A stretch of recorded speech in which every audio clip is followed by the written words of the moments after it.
high frequency communications for the military were one aspect they were clearly collecting. If they had known that there were going to be high resolution photos or collection against corporate communications, those types of things, yeah, they might have been inclined to take it down earlier before it even got to the US.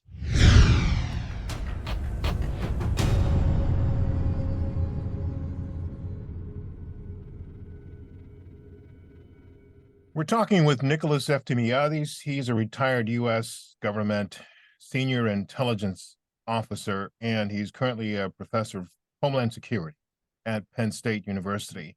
You were one of the first people to kind of break down what you thought was going on.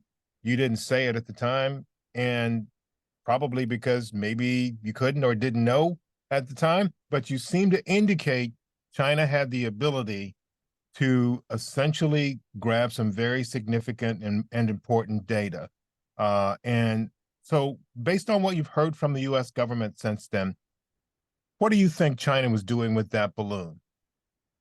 Well, it actually confirms what I had said earlier, was that high frequency communications for the military were one aspect they were clearly collecting. And the military basically said as much, and saying that we were able to limit what China was able to collect. And the translation of that means we stopped transmitting so that China wasn't able to collect those signals. What is sort of interesting, and what this whole discussion brings out, is what's the definition of security for us as a country?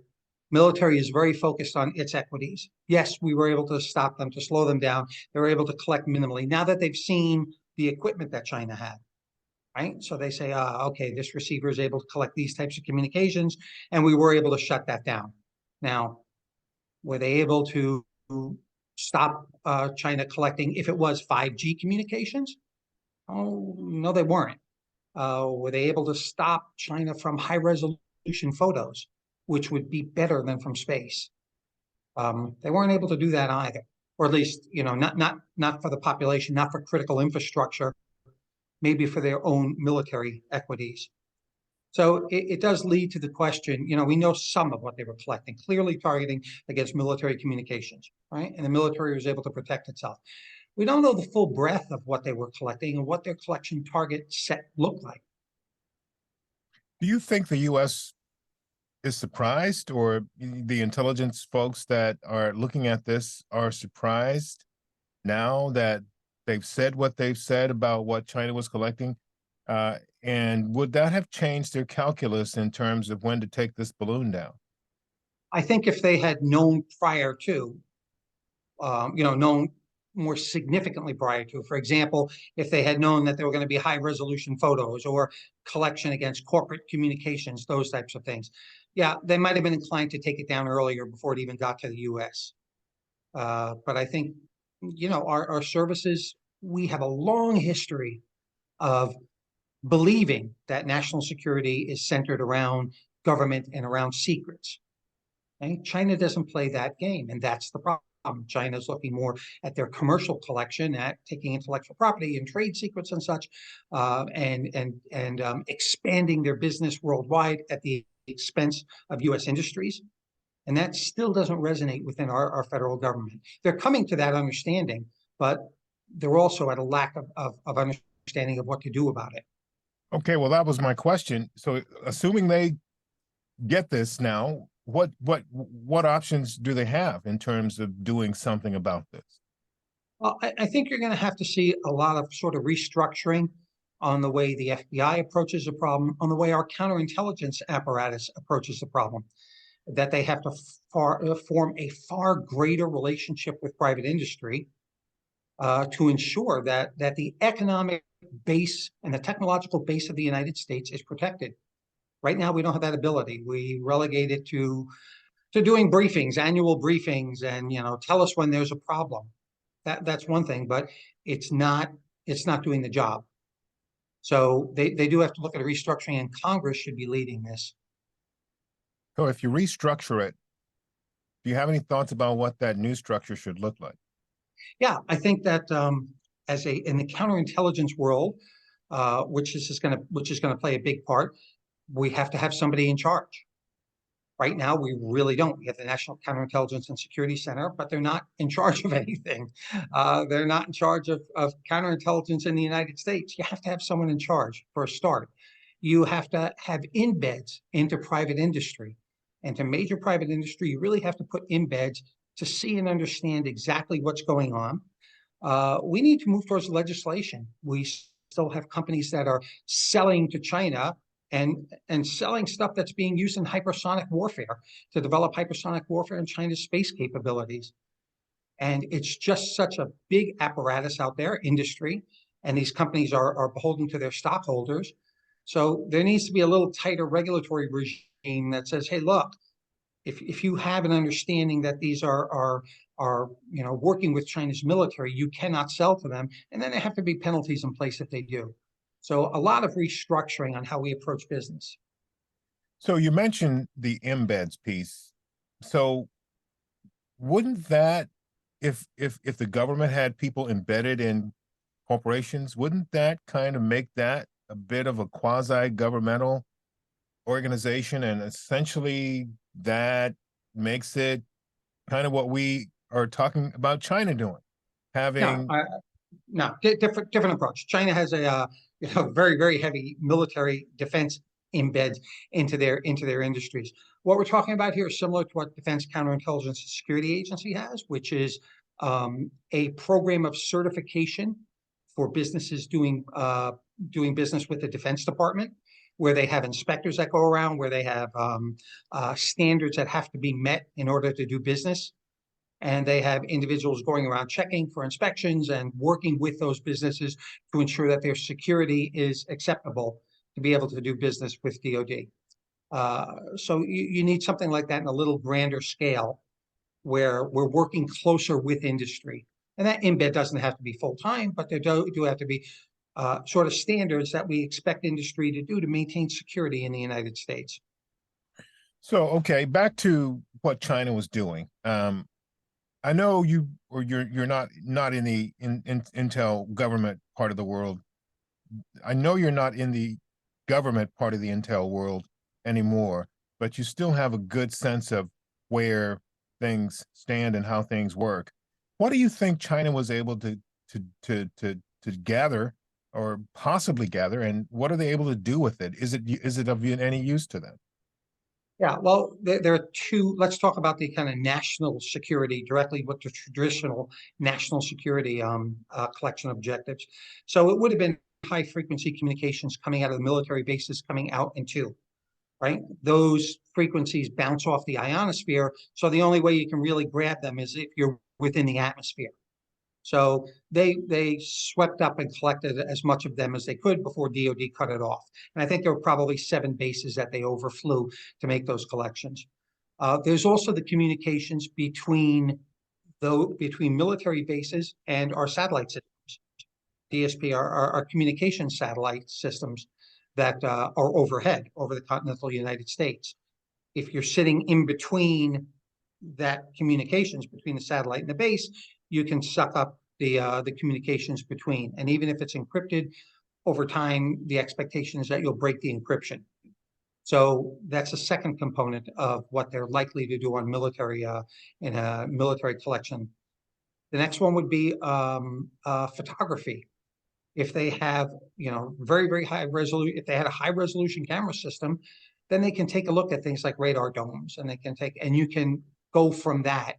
You can work from that and see exactly what frequencies companies or military are communicating on.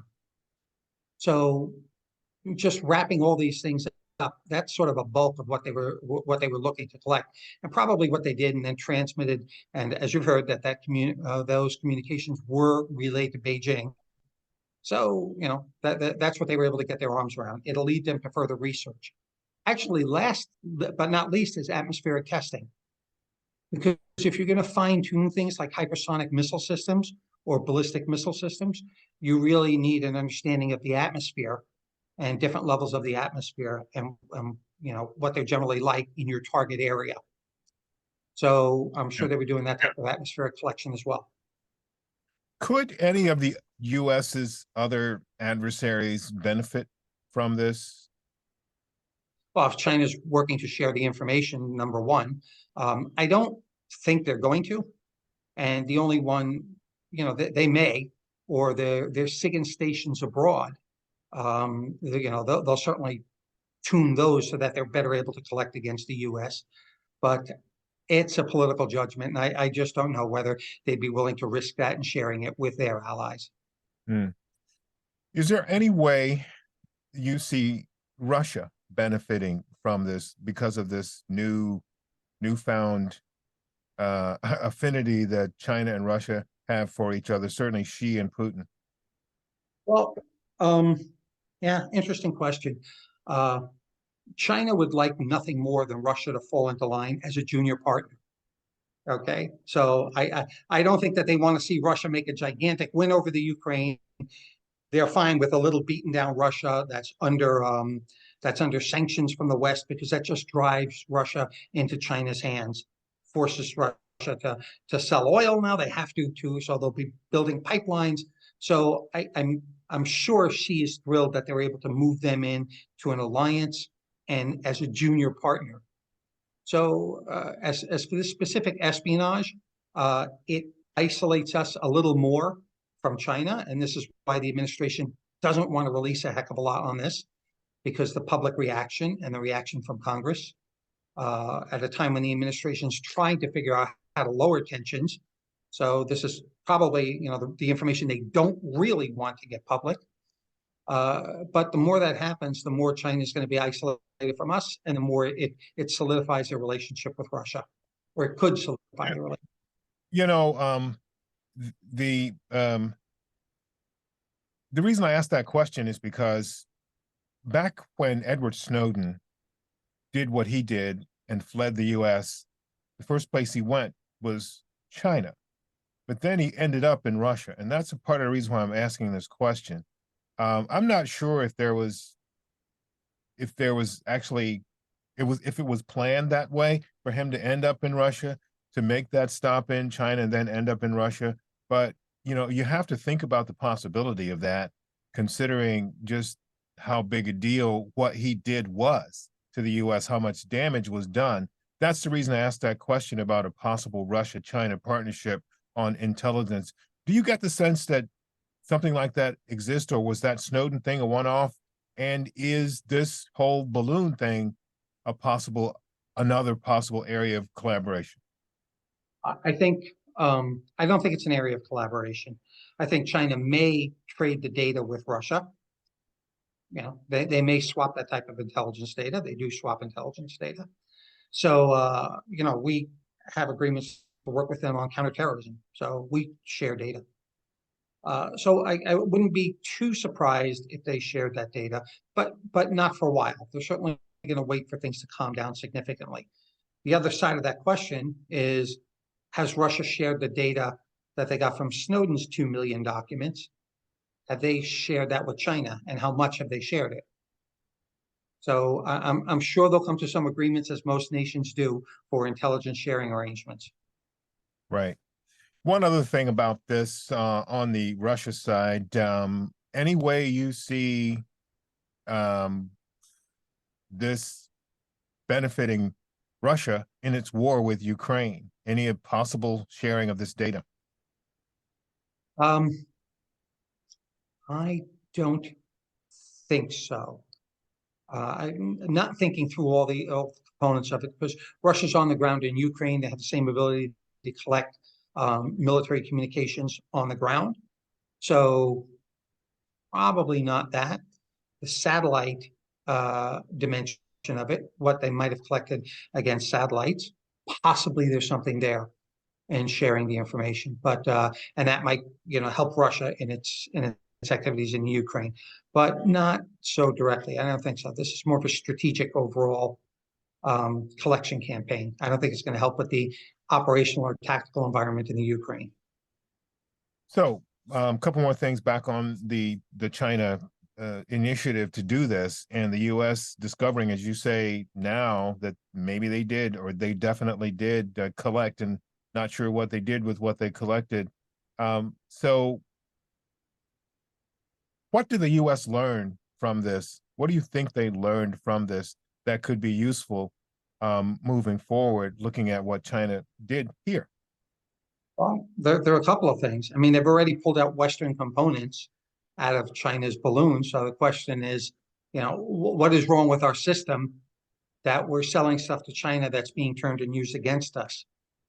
There should be a legislative or a policy reaction to that, at some point. Number one, how open we are, and is that too much? Number two, they're learning a bit about China's, let's say, it's the wrong term, but let's say arrogance. What steps China is willing to go to, for collection against U.S. targets. I mean, this theoretically could send the relationship back quite a bit. So that's another component that the United States is going to have to learn to wrestle with, what China is willing to do foreign policy wise and its global, in its global affairs, its global activities to work against the U.S. We have a lot to kind of consider and to think how to respond. I guess the final question I'd ask you is, how much did this hurt U.S. national security? It's a little difficult to tell without further information. We know somewhat that it hurt U.S. national security. We don't know the extent of it.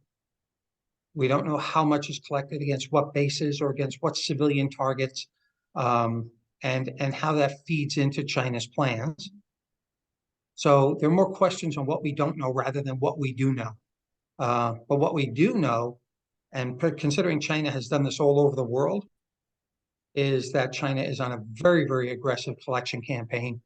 And they have, a global, I won't say dominance, that's a very strong word, but they certainly have global expansion in their sights. And that's why they're doing this worldwide. I guess one more thing I'd like to follow up.